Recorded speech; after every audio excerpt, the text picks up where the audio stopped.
Mm-hmm.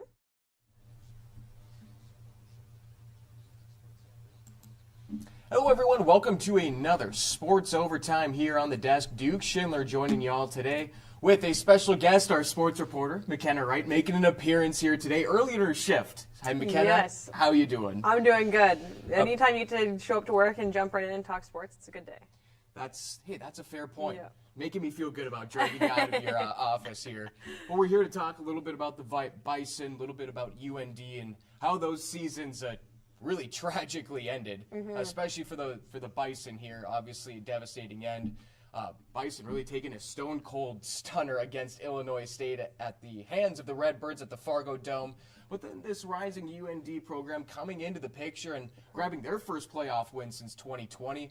But Makenna, we'll start with the Bison. Since you were in the building for that game, a 29-28 loss that really felt like the Bison had the game in their hands and just kind of let it go. So just tell me, where did things start to turn, whether it be for you personally or did you feel it in the crowd as well? Well, it was weird. Like the entire day, the atmosphere was just different. But, you know, if you had watched the Bison's first offensive snap of the game, which resulted in a 70-some yard touchdown for Bryce Lance, like you would have thought, oh, yeah, like this is what we expected, like copy and paste every single game we've seen all year from the Bison. This is what it's going to be. And then Jackson Williams, again, with his huge punt return. Like, he's been unreal in those scenarios all year. So they go up early, 14-zip, and then they just kept hanging around. And that's the thing with those really tough teams, especially with a team like the Redbirds. If you let them hang around long enough, you let them believe that, wait, we're in this, like, They showed us right from the beginning, like, we could win this game, and that's exactly what they did. And I felt like things started to really shift after halftime. But Code Green and Bison defense, unbelievable. And they've kind of been the storyteller the back half of the season for the Bison, winning them a lot of games that, you know, they probably should have lost, but the defense was so good that they were able to pull off some of those wins that, you know, maybe they shouldn't have. But the offense just couldn't generate anything, and Tommy Rittenhouse was able to get his offense into some of those killer situations and go for it on fourth down, and then you got to go for it for the 2 points to take the lead, and that's what they did. And that was like, at that moment, I sat there and I covered my mouth because I was like, oh my God. Because Cole Payton went out. He had a fumble on the play before and was recovered by the Redbirds, and he got hurt on that play. So you're thinking, what a huge scenario now that you have to put QB2 into Nathan Hayes. He stepped in. He looked really great in that position. But I mean, a young quarterback, and you put him in a do or die situation. I mean, with everything on the line here too. And I'm glad you brought up the point about Illinois State and just hanging around too, because before all the breaking news last weekend, I was planning on having you on here to talk a little bit about that first matchup where really the Redbirds were in it for the first 3 quarters. They were only down 2. Yeah.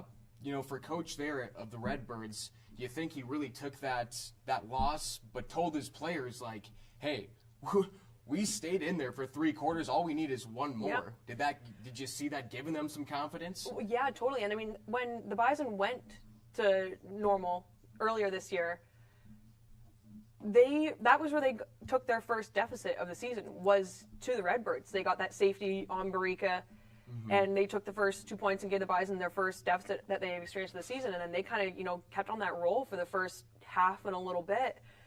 But at that point in the season, I think Coach Polisek had touched on this too, they didn't really have their whole offensive core set yet. So they were relying on a couple, like, just key players, 1 or 2 key guys to kind of drive their offense. But when they came here last weekend, they could go anywhere with it. They had a great run game, they had a great pass game, and that was what kind of took it to the Bison. The Bison have been struggling to kind of establish that run game for themselves and have struggled through the air too at times, and have allowed defenses to go 3 and out on them. So, yeah, I think Illinois came in showing some huge strides in their offense compared to the earlier parts of the season, and it showed.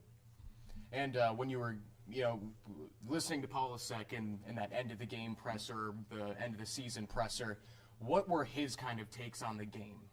This would be so tough for a coach that's experienced so much success, because this is their first time that you're sitting in a post-game press conference after a loss. They hadn't done it yet this year. And now it's on like the biggest stage yet for them this year. Anyways, not the biggest stage ever for them, but the biggest stage this year for them. And Coach Paulsek just kind of took the loss on himself. He said, I'm on that offensive side of the ball. I make a lot of the decisions and plays and calls on that side, and our offense couldn't get it done today. So he kind of wore a lot of that responsibility. Obviously gave huge kudos to his defense, multiple 3-and-outs, huge 5 interceptions, one that was a pick 6. Like, I mean, the defense was unreal. So they have clearly some great defensive coordinators and some great defensive minds on this Bison squad. But yeah, Coach Paulsek just kind of took the loss onto himself and just said, like, you know what, like, I'm not at a loss for words. We knew that this was going to be a tough team coming in here. He's like, so I expected that I was going to come in here post game and say, like, yeah, what a tough game. It wasn't thinking it was going to be a loss, but they knew they had their hands full with this Redbirds team. And he said, now it's just turn the page and kind of look to next year. It's hard. It's easier said than done, I think, though, to do that in this situation, especially when you just coming off a 12-0 season, yeah, exactly. and a title on top of that exactly. too. So, like, where does your head even like start from there? You win all these games. You haven't experienced a loss all season, and then you lead pretty much the whole game as well until that. Yes, it wasn't until a 2-point conversion that they took their first lead. But that was what Paulsek said as he kept talking to the media in there. He said, you know what? The longer I sit here and talk to you guys, it's really kind of sinking in that what just happened out there. So that was when emotions started to get a little bit higher, and like he just eventually said, I've said all year long, this team is different. Like, we've never had a bad practice. We've always shown up with a great attitude. Like, why would I lie about that? And you could just feel like emotions were just getting so much higher. And then the Bison defense, Nathan Staling, Donovan Woolen, and Jackson Williams came in to speak with us. And that was so hard. As a former athlete myself, to just sit there and watch these guys. At least those guys are all returning, though, right? Like, they still have another season to come back to. But like they just said, I couldn't imagine. Like, they did all this for the seniors, and their heart went out to them. It was just, I don't want to experience that again. That was hard for me, and I wasn't out there. Well, we'd like to stick to championships exactly. around these parts. Well, now that the dust is settled on the season here, Makenna, we kind of go over like who's going to be leaving the program. Obviously, you mentioned Staling talking about the seniors. We don't see many NDSU transfers here as well, but who's maybe on the transfer portal, who's leaving, and then who's graduating here that's going to leave a big hole for this team? Yeah, well, that was one thing with the Bison that they really emphasized coming into this 2025 season was they didn't lose anybody to the transfer portal last year, which is huge in the age of the transfer portal. Players constantly coming and going. Especially when we had 2 windows last year. Players could leave in the fall or in the winter, and then they could leave in the spring. So that was huge that they kept everybody from their main group that came back again. They have one, and you'll have to forgive me if I'm blanking on his name. He is a redshirt freshman. But on the backup, correct? Backup redshirt freshman. Yeah, he played only in 3 games this year. Only made 1 tackle. But he's moving on. He's the first so far for the Bison. There's some speculation that some will follow suit. I don't know. I think I'd be a little bit shocked to see a lot of guys leave this program. I think they kind of have that chip on their shoulder now of, okay, and we have a job to do next year. But some of those players that are leaving because this is just it for them is your Cole Paytons, your Bryce Lance, Barika Penu, Rajon Nelson, like some big key offensive guys for the Bison. But I think that's kind of where, if you're on the coaching staff for this green and gold team, you can kind of have a little bit of room to breathe, knowing that a lot of your success rode on your defense. You're returning a lot of high production defensive players. You have a great quarterback that's going to slide in under center next year, Nathan Hayes. I like the way he plays. I think he's a very instinctual player. I think he's going to be great for this Bison offense. And then, you have Jackson Williams, who's really showing what he's all about. And he's a receiver return specialist. He's showing that he's an elusive guy, so I think he's going to play a huge role. But, you're losing some really big names, and especially in the run game. Barika Penu led the team in touchdowns, led the team in rushing yards. So it'll be interesting to see where they go with their run game from here, I think. I think as history tells us as well, it shouldn't be the biggest problem to fill in these gaps as NDSU continues to be at the top of the FCS almost every year at this point. Yeah. You touched on the QB situation, Makenna. Hayes, you think he's going to be sliding in here? Yep. We don't think the Bison are going to be bringing in some competition, transfers, recruits to at least compete with him? They could. I mean, I know Trey Drake, he is QB3 right now. And he gets some good practice reps too. I think as this next season, flip the page into the spring, you'll see him especially taking some more like QB2 style reps, because I think they're going to be expecting Hayes to slide into that QB1 situation. And Hayes got into quite a few games this year, especially just because of, kind of the spread that they put on teams throughout the year. He got to slide into some game action. A lot of it was just, run play, but he got a lot of experience calling shots in the huddle, and that's experience that you can't get anywhere else other than in a game. So he has some experience, making those play calls in the huddle and getting the snap count and getting the cadence down. So I think Nathan Hayes is going to be your QB1 next year. I don't foresee Bison offense bringing in someone to kind of replace that. I mean, I think that'd be almost a low blow to do to Hayes. He's stuck it out. He's been there. He's waited for his time, and he's showing that he's a great quarterback too. So I think that'll be your guy next year for the Bison. Perfect. And we saw pretty much a full-fledged kind of QB battle heading into this season. Obviously, Cole Payton won that. But also Hayes getting that experience even in a playoff game, I'm sure shows the trust that Polasek has in him as well, to be able to step into that next year. Yeah, exactly. I mean, if they wanted to, if they didn't feel that confidence in him, if they wanted to, kind of take a different direction, especially against Illinois this last weekend, you could have just gone into Wildcat and had Breeka or someone run it. Like, They took the trust in Hayes to step back in the pocket and throw it too. So I think he's going to be your guy. Love to see that. Now let's transition over to a little bit more that is your bread and butter. Heading to the frozen pond here, Makenna. Talking UND hockey as they sit at number 4 according to the NCAA in the country after a battle last weekend with my alma mater, St. Cloud, the Harvard of the Midwest, as everyone knows. Very smart people there. 12-4 on the season for UND, second in the NCHC behind Denver. So what has contributed to this hot start so far, Makenna? I think the goaltending. I mean, that kind of is just the basis for all teams. But you see a lot of teams that kind of struggle to find their guy between the pipes, and they use a lot of their offensive production to kind of try to hide that. And they rely on some really strong defenders, guys that'll get in front and put their body on the line, block shots to kind of disguise that. But they have a great first-year goaltender in Homer, and I think he's been unreal for them anytime that he gets between the pipes. I think right now they're still kind of working on that switching the guys up each weekend, each game kind of thing. But when Homer's been in, he's been stellar, and then they're getting good production from their offense, from all their lines too, which is great to see, that you don't just have one or two lines, couple guys that can put the puck in the net. You got 4 lines, guys on every line that can score for you. So I think that's what's really contributed to their first half of the season success. Certainly, and what I've kind of seen so far myself, I was watching, obviously I'm tuned into the alma mater. They gave Cloud some hope last weekend, really going up first, but then letting them climb back before they completely snatched away. Feels like they can kind of take their foot off the pedal and then push it all the way down to the floor at times here. But from your eyes, how can this team really tighten up, not to really get close wins, but to start dominating in wins? And that's the thing that you kind of want to look to, especially in the second half of the season, is how do you A, win games, and then B, win them dominantly? You don't want to let teams come back on you.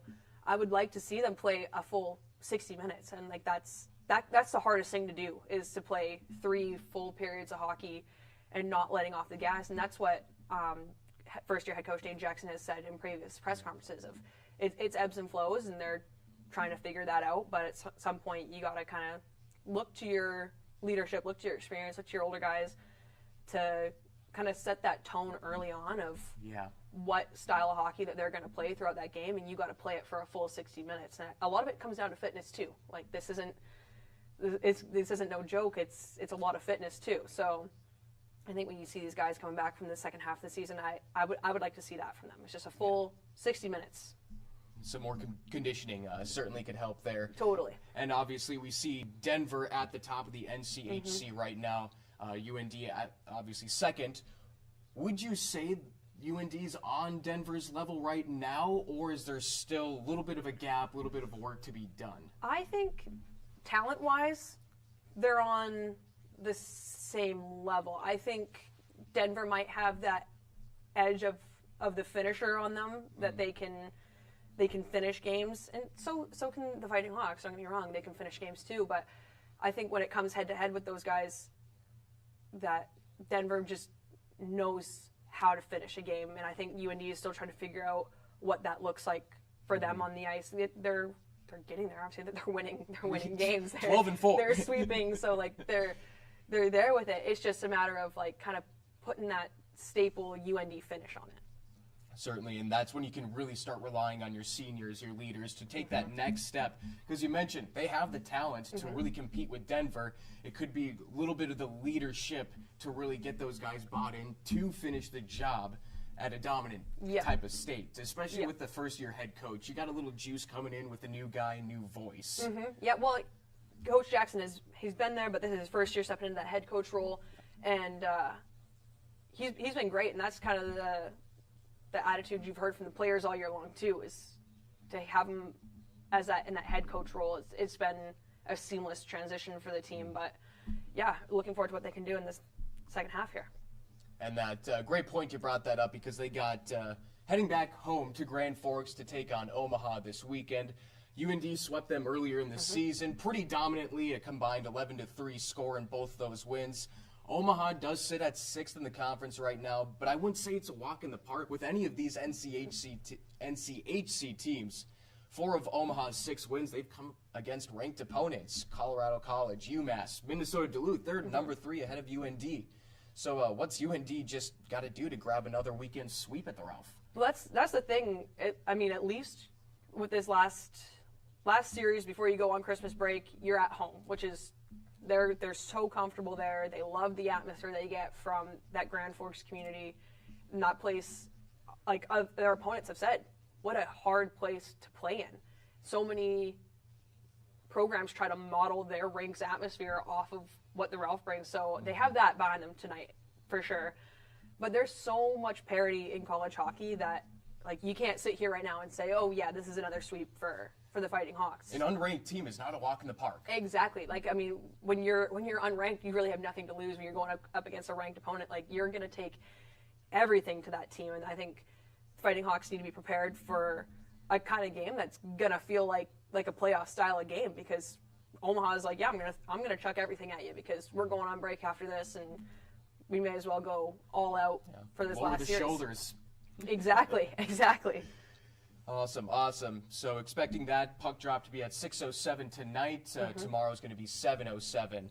But one thing I wanted to touch on you here with before we let you go, Makenna, we got the World Juniors coming up. It looks like I've been friends with plenty of hockey guys. This is kind of one of their Super Bowls in a way. Yeah, People totally. love the World Juniors here, and we got a couple here from UND making the roster. Yeah, there's 4. So there's 2 going to Team USA, That's right. 2 for Team Canada.